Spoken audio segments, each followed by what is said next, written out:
ମୟୂରଭଞ୍ଜ ଜିଲ୍ଲା ବାମନହାଟି ଉପଖଣ୍ଡ ରାଇରଙ୍ଗପୁର ସହରସ୍ଥ ସ୍ଥାନୀୟ କଚେରୀ ଷ୍ଟାଡିୟମ ପଡ଼ିଆଠାରେ ଅଲ୍ ଇଣ୍ଡିଆ ଅନୁସୂଚିତ ଜାତି ଜନଜାତି ସଂଗଠନ ଆନୁକୂଲ୍ୟରେ ଶହୀଦ ଜୟପାଳ ସିଂ ମୁଣ୍ଡା ମେମୋରିଆଲ ଫୁଟବଲ ଟୁର୍ଣ୍ଣାମେଣ୍ଟ ଟ୍ରଫି ଉଦ୍ଘାଟିତ ହୋଇଯାଇଛି।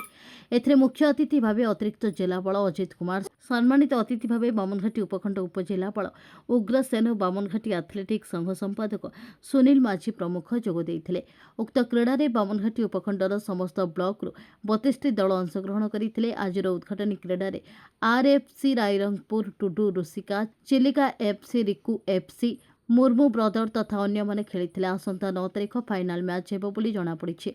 एथिरे संगठन सभापति परेश चंद्र सोरेन, संपादक परेश्वर मुर्मू, कार्यकारी सदस्य शंकर मांड्री और गांधारी मांड्री प्रमुख परिचालन में सहयोग करथिले।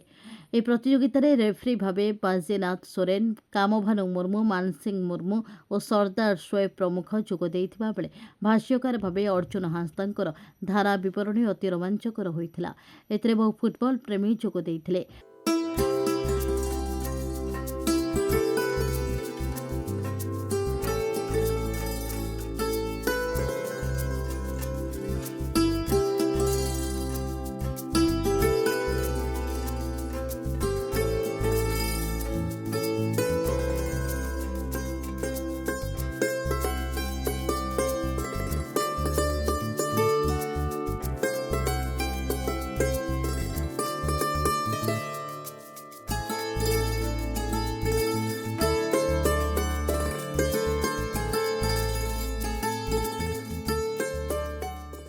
मयूरभंज रायरंगपुर श्यामलंद परिड़ा रिपोर्ट।